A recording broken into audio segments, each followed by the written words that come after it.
All right, welcome everybody. It is my pleasure to present the next speaker, Andrzej Augustynowicz. Did I pronounce it correctly? Yes, yes.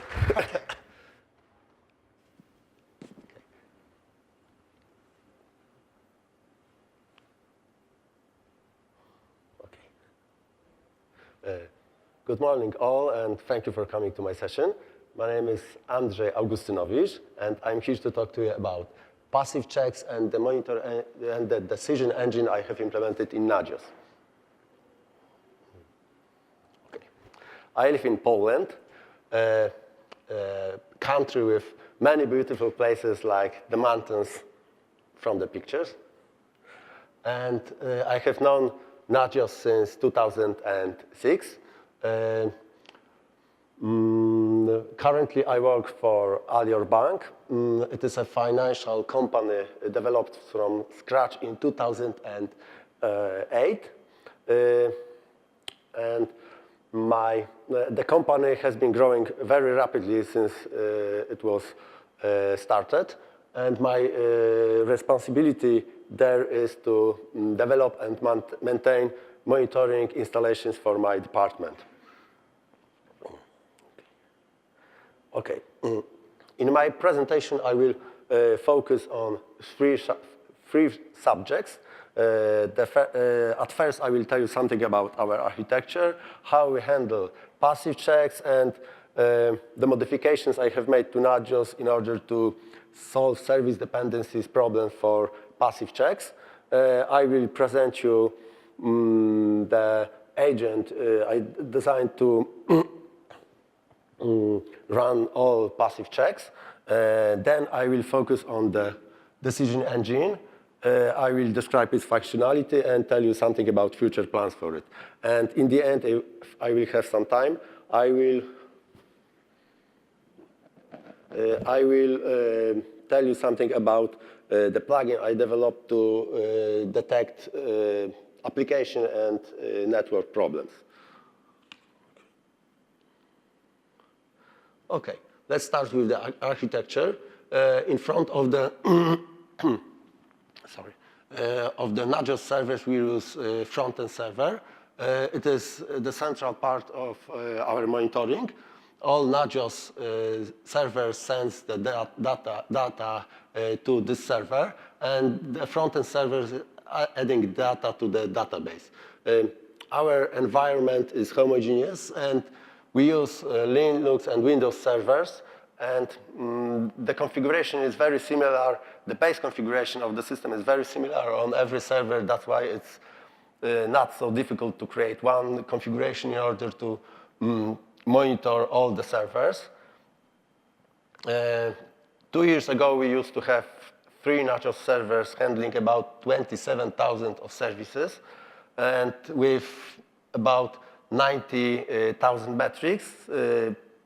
We have split our monitoring into parts. Now we have more than 40,000 services.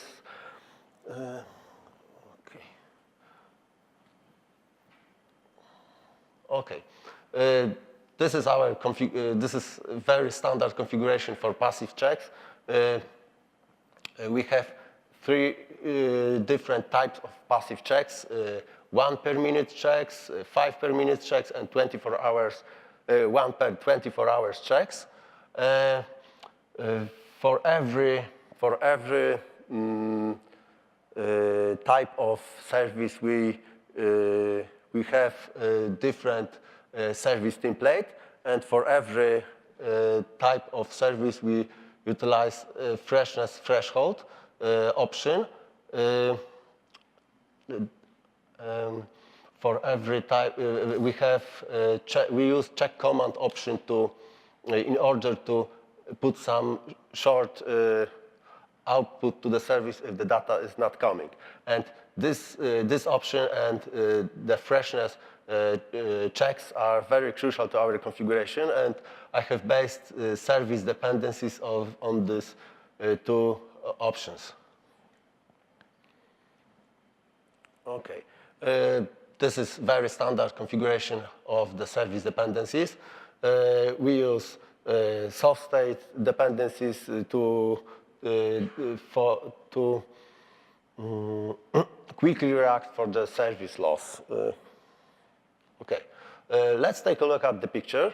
We have 4 services. Services B, C, and D are dependent on the service A.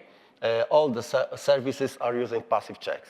And in the standard configuration, without any modifications, if we have a failure of services A to D, we can expect 4 alerts in our Nagios system. Yes, because Nagios was not designed to handle service dependencies for passive checks. It is a big problem in big configurations. Okay.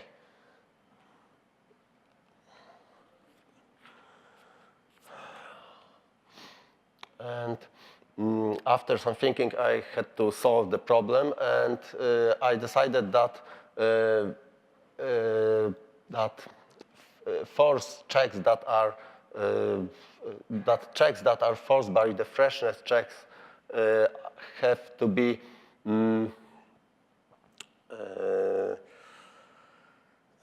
checked by the service dependencies. But in order to obtain particular behavior, we have to, there are some conditions that need to be met. First of them, passive checks don't return any status if the application is offline. And this is very crucial because once the critical message is sent, we can't block it. And the second one, there is one service, let's name it control service, that checks the application availability.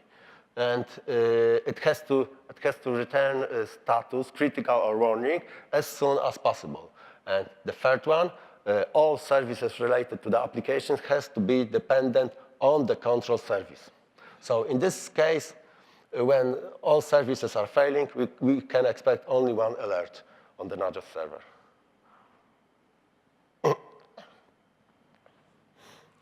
Okay, now I will tell you something about the agent used to run our passive checks. 5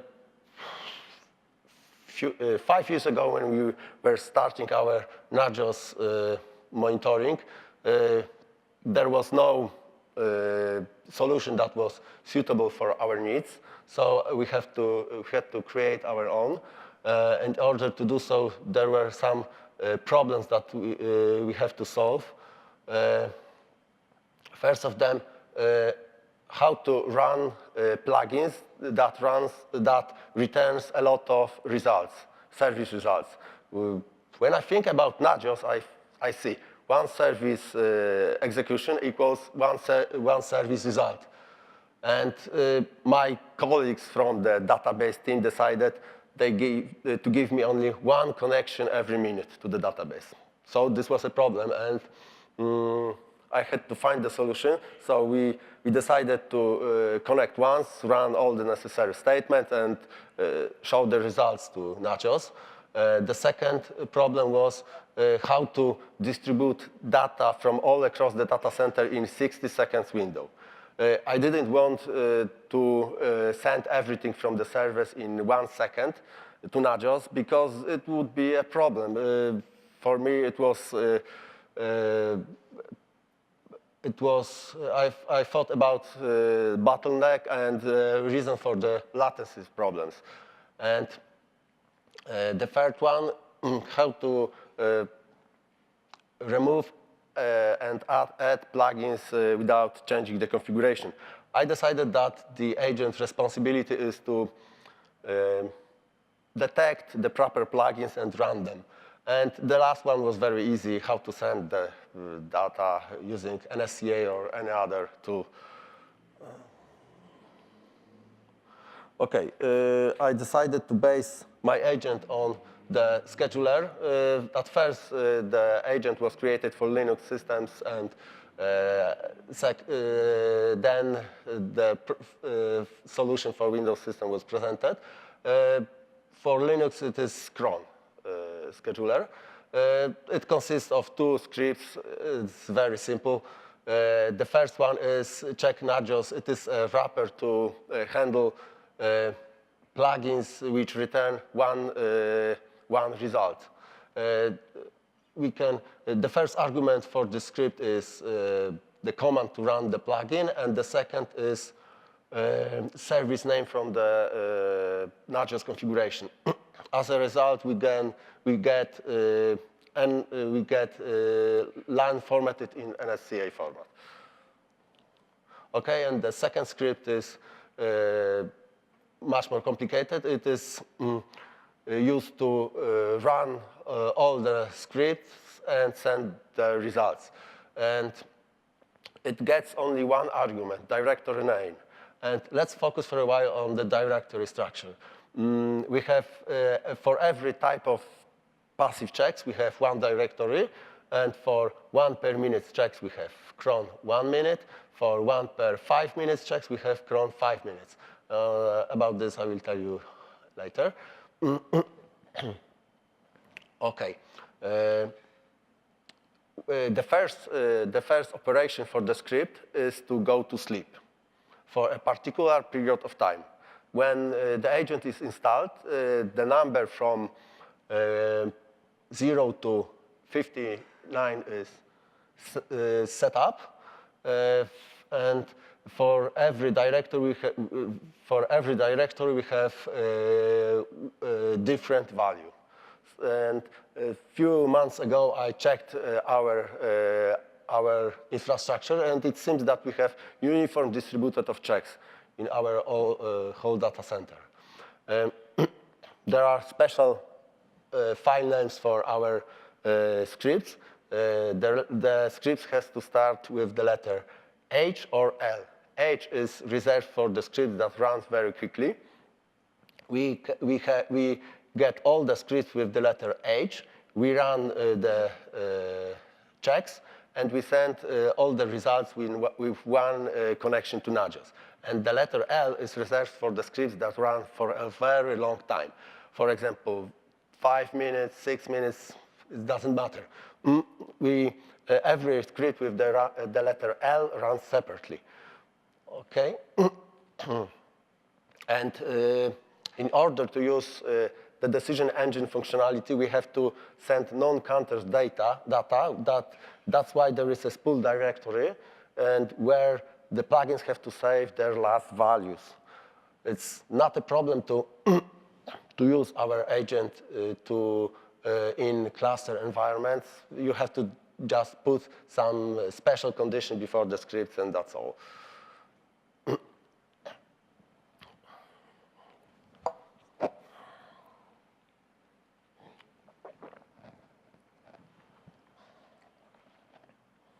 Okay. Now let's move to the second part.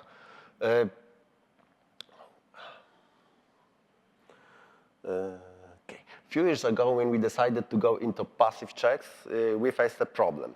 Many different servers means many different services and thresholds. And you have to maintain every threshold on every server. And my colleagues were not very happy about that. And so I came up with a solution. There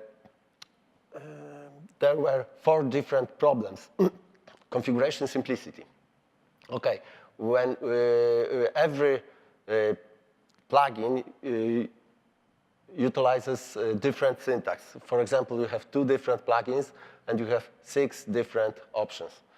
And if someone is not familiar with the plugin and want to change something, it is a problem. The person has to read the manual, log into server, and so on. So I thought about this, and I decided that we want to have one configuration for active and passive checks, and easy way of making thresholds. And the second one, I wanted to maintain thresholds for passive checks and active checks in one place, so in Nagios configuration. And the third problem, I wanted to have different error messages for different servers. So if I run the plugin, for example, check disk, I want to have different error message for the host A and host B. And the last one was very important, easy integration with third-party frontends. I decided that we cannot put anything that is new in the configuration. We need to use options that are standard to Nagios.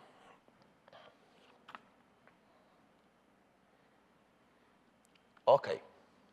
So I based my engine on the metrics. Let's take a look at the example. You see the metrics before and after the pipe.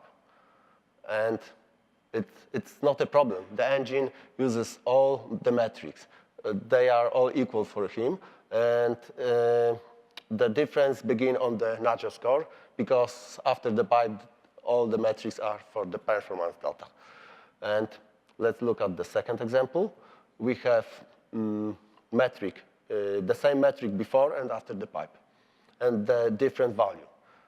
It's not a problem for Nagios, it's not a problem for the engine, but be aware that the engine will use only the last value for, so in this case, 5, 6, 7, 8.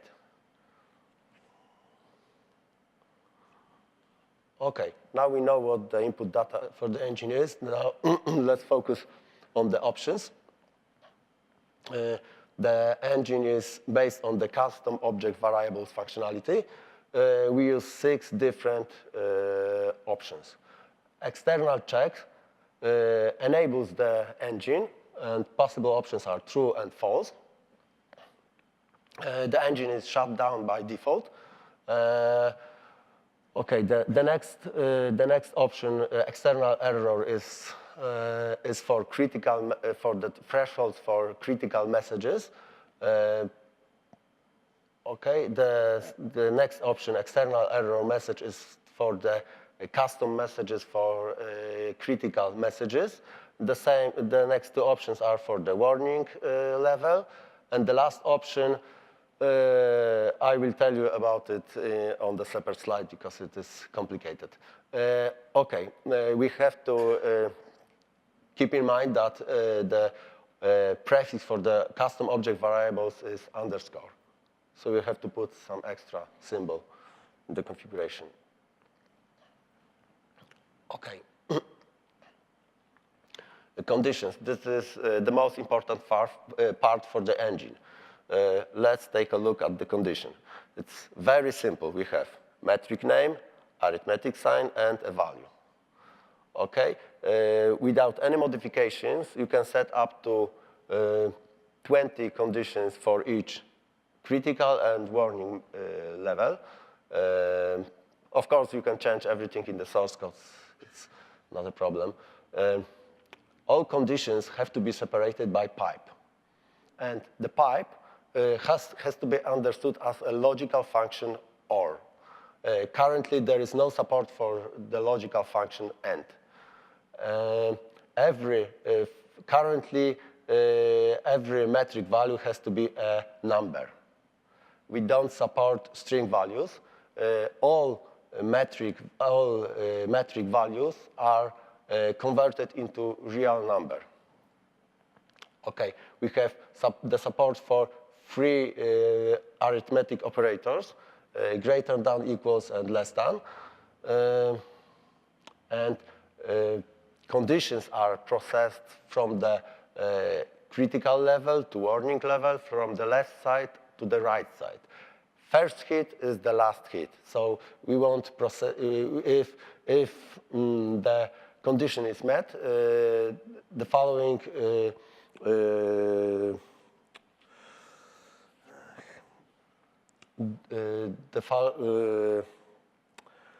the following events occur. The engine stops the decision process. The message, alert message, is compiled, and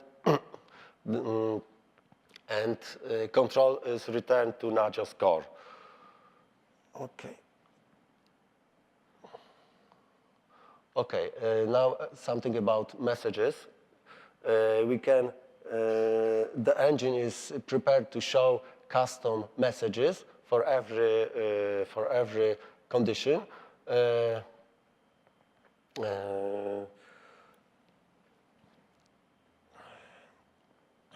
We can compose, in current version, we can compose messages for a critical message and for warning, for warning level. But there are some limits. The message is the first argument for the printf function from the language C. We use one special character, %s, and we use it to put current metric value in the message, like in this case. This. Okay.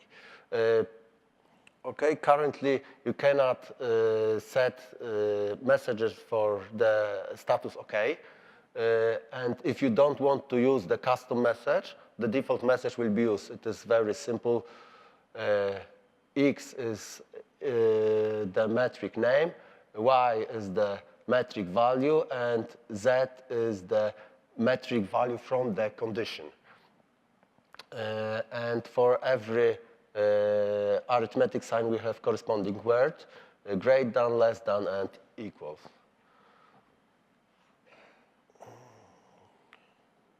Of course, messages has to be separated by pipe, and for every condition, you can only have one corresponding message. And messages are processed like that.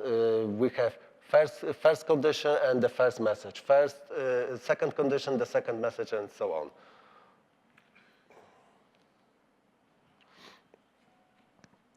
Okay. Decision engine depends on the time period. So in this example, the engine works on Monday from 9 a.m. to 5 p.m.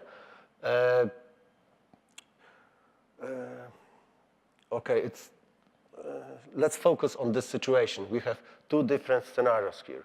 The first scenario, the plugin sends the data 24/7, and in the time period, the engine checks all the conditions, and after the time period, the engine is disabled, so Nagios will present original message with the original status. And the second scenario, we have the service sends data only within the time period, and if you remember, we utilize freshness checks, so after the time period, the Nagios will see the problem, and it will force an active check to be executed for the passive checks. But thanks to the modifications to service dependencies, the problem no longer exists. Freshness checks are disabled by the dependencies in the time period, both for active and passive checks. Okay, now I will tell you something about the last option. If you define the condition, there is always some metric in it. And you have to send the metric from the server. If there is no metric, there are two situations. If there is no metric and the status of the original message was OK, the engine will see the problem, and it will return unknown status with the message from the slide.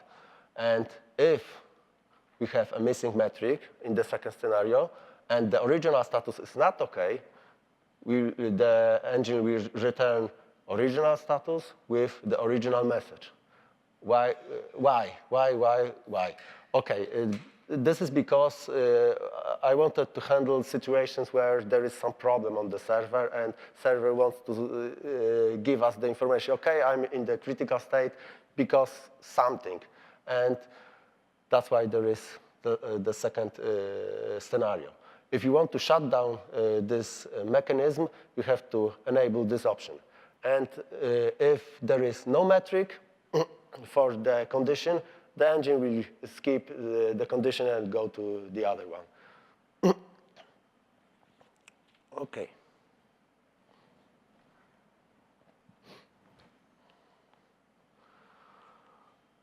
Okay. We know everything about the decision engine, so let's go to the examples. In order to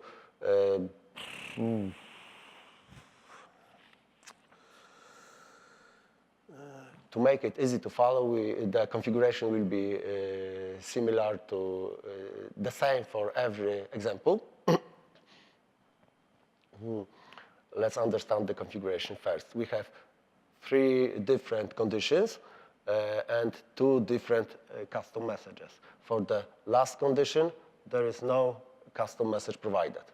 The data received from the server is complete, and the last condition meets the last metric.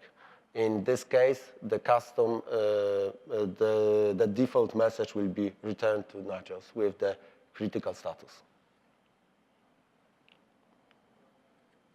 Okay, the second example, data received from the server is still complete, but we have but 2 metrics meets 2 different conditions.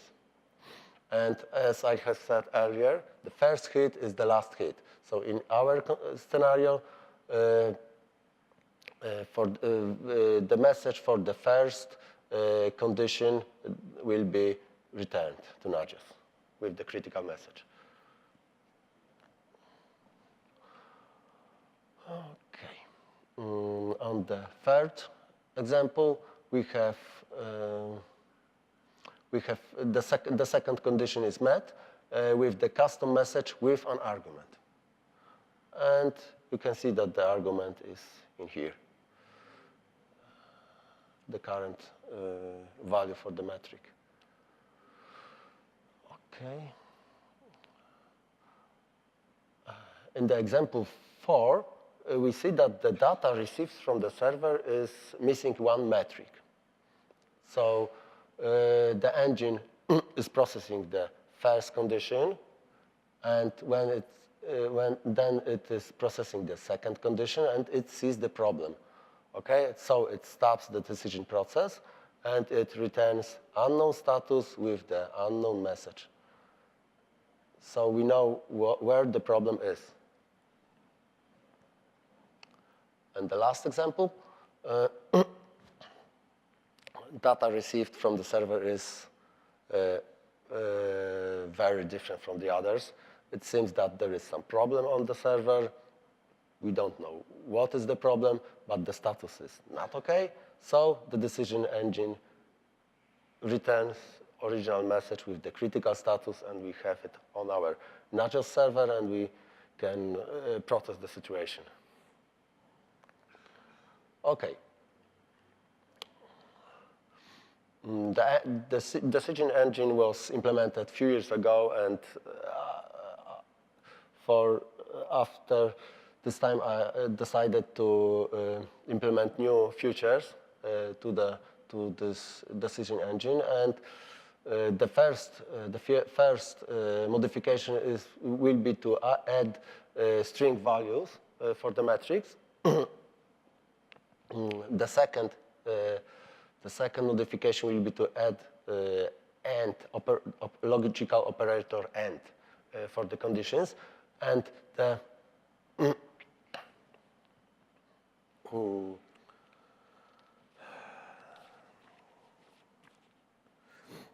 the order of the logical operators will be normal. So AND will have the priority over OR. So in this case, we will have 2 different conditions. The third modification will be to extend custom messages to put different metrics in the same message. For now, we can only put 1 metric value in the message. Okay, and with this modification, I will open the possibility to create messages for the status OK. Okay. And the last 2 modifications will be much more complex. in the first modification, I will make use of the arithmetic operators in the conditions. And on the second modification, I will make use of wildcards for matrix names. Let's imagine that we have a service with dynamic metric names. And it is a problem to make one condition, to make condition for all the values, for all the metric names. So with this modification, it will be much simpler. Okay.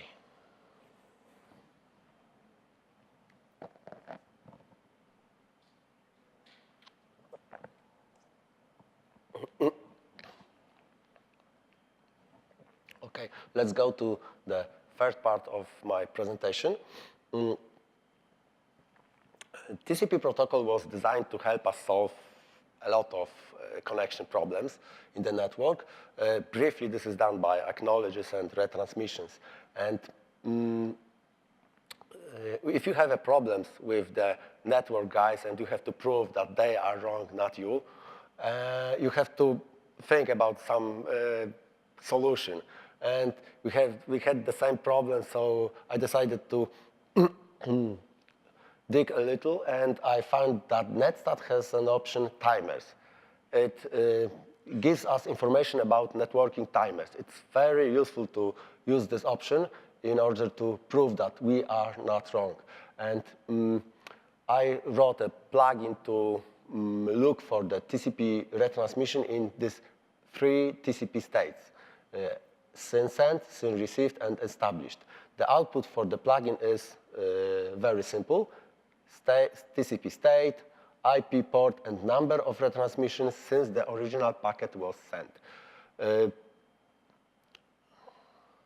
Okay, so this is the example output. Okay, and based on my observations, I see some regularity on the issues. If we have retransmissions on the SYN sent state, it means that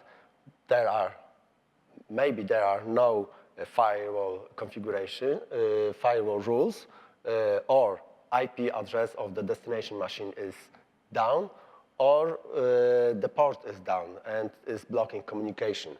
SYN received is very interesting. Usually, it means that the application is not connecting, is not accepting the connections. We tried to solve the problem with SYN received, and we wrote a program to check this out. And it seems that after the third connection on the Linux box, if you write a program with one thread, and you can accept one connection, and Linux will also accept two other connections, and on the third connection you will receive SYN sent state. And it's so if you are out of threads, your application you will have SYN received states in the Linux box. And established, the retransmission in established states means that you have connection problems or the application has shut down. Maybe there is a failure with the destination server and you have a lot of retransmissions. So this is very nice to have it in your Nagios. Okay. And these are the links to my solutions I discussed today. So feel free to use it. It's open source. And if you have any questions, now it is the time.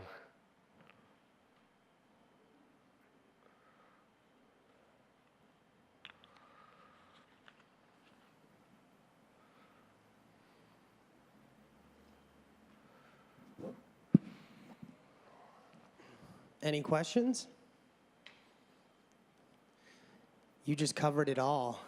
Amazing. All right, ladies and gentlemen, put your hands together one more time. Thank you so much.